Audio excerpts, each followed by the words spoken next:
Let me introduce Fiona. So Fiona is, she started working, hello Caroline, she has started working as a game designer in Vienna. And then she learned about animation and adventure learning. She's a visual communication specialist. She's a corporate storyteller.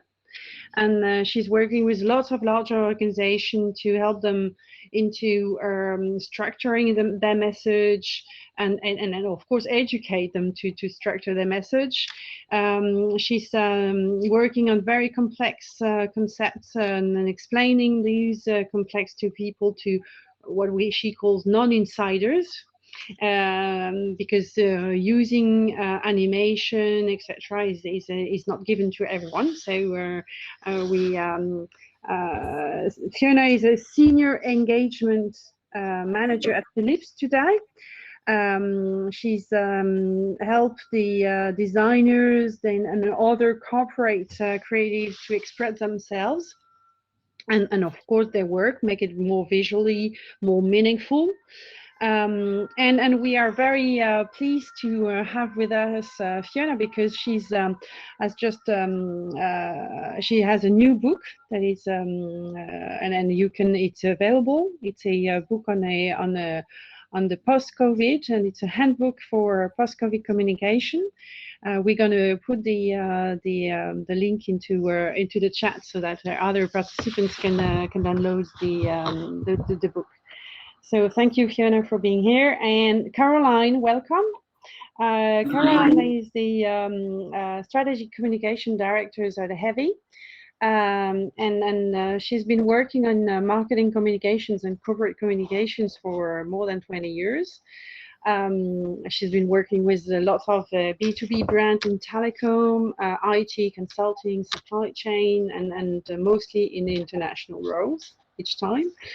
And both you are going to have a 20 minutes time slot, and you're going to talk about how can internal communication and HR work together more effectively. I leave you the floor. Thank you. Thanks, Elise. Yeah, yesterday I did some preparation with Fiona about the topic and the introduction that Elise just gave. I just attended the early presentation before our panel now, and there was already a lot of things being said around engagement, communication effectiveness, actually channels, and often the lack of channels, especially these days that we fully rely on digital communications because of the COVID situation. And to be honest, I made some notes saying, okay, digital proximity was something that was said a couple of times, and the digital workplace. Indeed, in a company like ours, HAVI, just as a little bit as a background, we also work with almost 80% of what we call shift workers / blue collar community, where the digital workplace isn't really, applicable, like was said in the earlier presentation. So the need to really work closely as a global organization, especially in these times, has become extremely evident and clear to us. For us as a central global communications team, the need to support and collaborate internally, and because of the topic today in this panel, with our HR colleagues and teams all around the world in all markets, was becoming more and more important in the last 8 months. I've only started at HAVI last fall, so that was since August 2020. Before, I was already working in supply chain and dealing with distribution center, warehouses, truck drivers, etc. is indeed what is super important to take into account. Looking at our channel strategy, looking at our content strategy, and working so closely with our HR teams. We happen to be in the right position as a global communications team at HAVI to be in the HR reporting line. That doesn't give the magic and solution to everything, but that does mean thinking about the conversation of working closely with these teams, that you are on top of their roadmap. You do want to make sure that you're aware of plan changes, organizational changes, transformation, system changes, everything that impacts the global company, and then the different markets, the different teams, and the different levels within the organization, because that's where we come in as a communications team. We have to make sure that we can help execute these changes, help drive, let's say, the message, the call to action, the instruction, and the execution, and to guide our HR community and the HR teams there to make sure that they can spread the message with us. I'm not sure about all of you, but we are a super lean team. We are a global company of 10,000 colleagues in close to 40 different markets. And it's basically 3 of us that are in the central global communications team, 4, to be honest, with our colleagues in the US. And then we rely heavily on community building internally. I just heard our colleagues talk about this community building as well. I made it one of our key objectives to invest in this internal community building, because I think before talking about channels, and the right channels and the perfect mix of channels, whether that's digital, whether that's offline, we need to deal with all of that. I think the close collaboration, and in this case for sure in our situation it's HR, is the start and key of further communication success. So in that respect, making sure that we actually deliver the comms plan for our HR community as a start, whether that's quarterly, whether that's in regular update meetings, whether it's in briefing calls that we've just started to organize. It is for us the only way we can actually touch point in the different markets without having a major and a huge team in every specific market and country. And it's not only, I think, effective, it's fun, it's rewarding, and it really makes a big difference in reaching out to our HR colleagues all over to educate them as well and become ambassadors and storytellers, what we all are. I know that everyone in this call and in this event are close to communications or passionate about communications, but there are more colleagues around us who are actually involved, super interested, and wanting to be part of spreading the message, especially if you're in the people business, like our HR colleagues are. I do think you want to be a storyteller, and you want to be that person and that colleague to be a better, ambassador for engagement and be part of that change story as well. And once you've worked on a stronger community, and once you've, I think, created a very solid collaboration with that HR internal group, then I think it's meaningful to work and invest on let's say strategic channel planning, because then at least you have the wider internal community in place. You know how to launch new channels going forward, and you can rely on a consistent, let's say, message machine. So that is our thinking, that's our vision, and maybe it's mainly because we are dealing with so many blue collar colleagues around the world who need that dialogue on the work floor. Our HR colleagues are there with them because fortunately they are present and represented in our different offices and locations. So they have the latest, they have the relevant information, they know what's going on, and they can feed us as a comms team with the right trends, with the right developments, and the right, let's say, engagement levels and cultural specific information that is really needed for effective communications. So that's a bit of the thinking of the community building with our HR colleagues, and we're super happy with that. And I do think the intention is super positive, and it's there, especially in a year where we've seen so many extraordinary situations and crises around the company.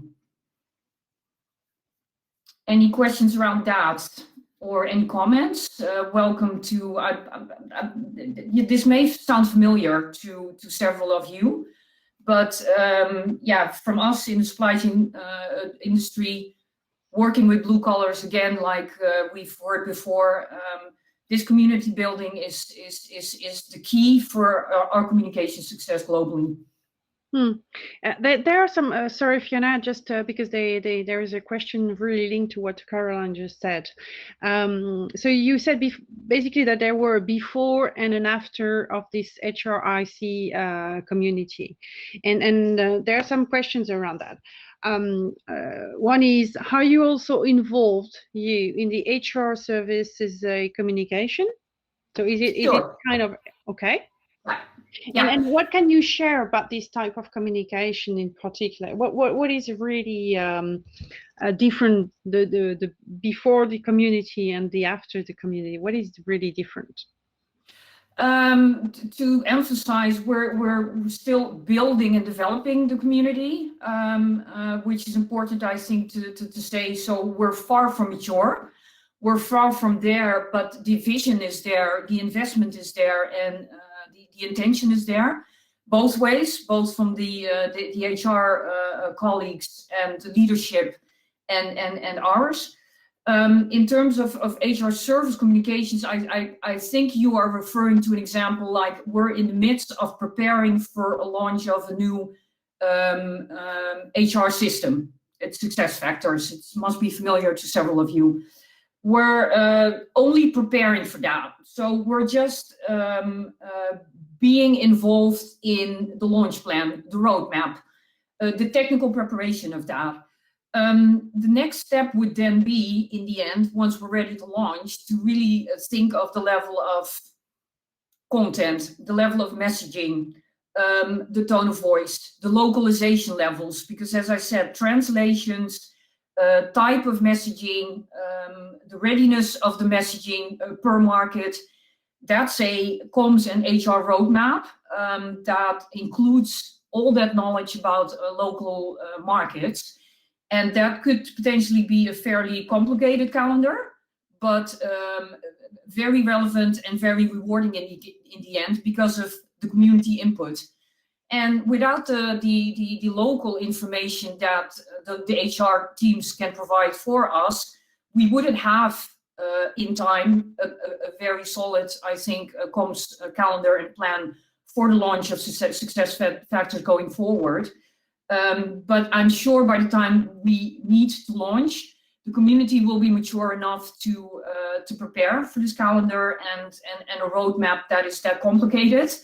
Because can you imagine if you launch in about 40 countries, you need a lot of detailed input, and we don't sit on that information at all.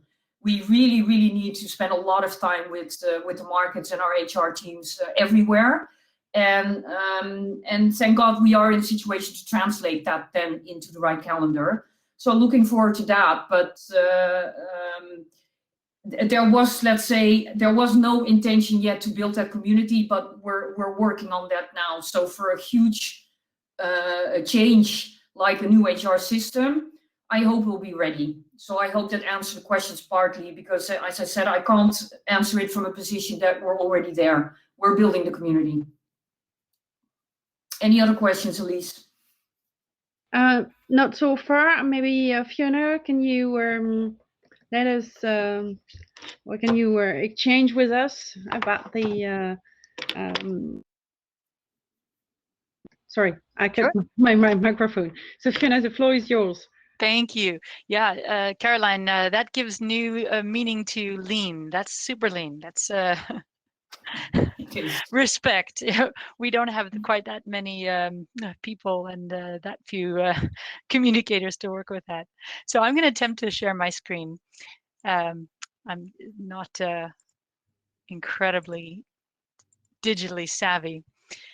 Is that going through everything all right? Everybody see the big scary COVID molecules on your screen? Excellent. Well, we are of course communicating in a context, and this is the important thing. It's really been COVID all the time. And COVID blew into our cities and towns. It emptied our schools, our offices, it closed our shops and restaurants, and it taught us a lot about life being alone, and it showed us what it meant to be isolated and disconnected. And of course, for communication, this is a tricky business, and for engagement, even trickier. Now, eventually, this will be over. I know it seems impossible, but eventually our curves will be flat enough for us to basically crawl out of hiding. And we're going to see kind of a new world coming up once we crawl out of our basements and our dens. And that's going to be this hybrid live and digital workspace. And so we're going to have to be engaging and communicating across those planes. So how do we do that? Well, we're not going to be doing that with paper. And a lot of the old techniques that we use are really not going to work anymore. So I've been a communicator and engagement officer. I now work for Philips, and it's a great privilege. We have a huge diaspora of very engaged, very, very smart people from Singapore straight around the world to Washington, and engaging all of these high functioning minds is a huge challenge, and all the channels that we operate across is also daunting. We have something like 5 or 6 simultaneous channels that are pinging at every one time, and we're now in a place where email is our new paper. So I wrote this book right before I joined, and it was sort of reflections of what it means to communicate during and after COVID. We're going to have to learn a few new tricks. And this book is basically for, I like to call it everyone with a story to tell. There are lots of us that have stories. Some are really complicated, some are really easy to tell. And telling a story is also about creating engagement as you talk and using language that everybody can understand and feel with you. As we all know, of course, we're not messaging in the same way. We're engaging on our phones and not even on our desktop as much as we used to. So the book, it's a comic book. I call it the comic book for executives, because I feel like comics are such a beautiful way of telling a story, and it's something that we can all read and engage with. And it's something you can read very quickly. I like to say you can read it in the time it takes you to get your results of your PCR test. And it gives 6 basic tips for that you can take away. So one I like to call Go Big, using big epic themes, the hero's journey, big metaphor, magic, big characters, because even the guy at IT on the 7th floor can be a hero when he's implementing a new algorithm or a new HR tool, as it were. And then at the same time, you can go small. You tell a tiny human story that we can all recognize and we can all understand and feel with.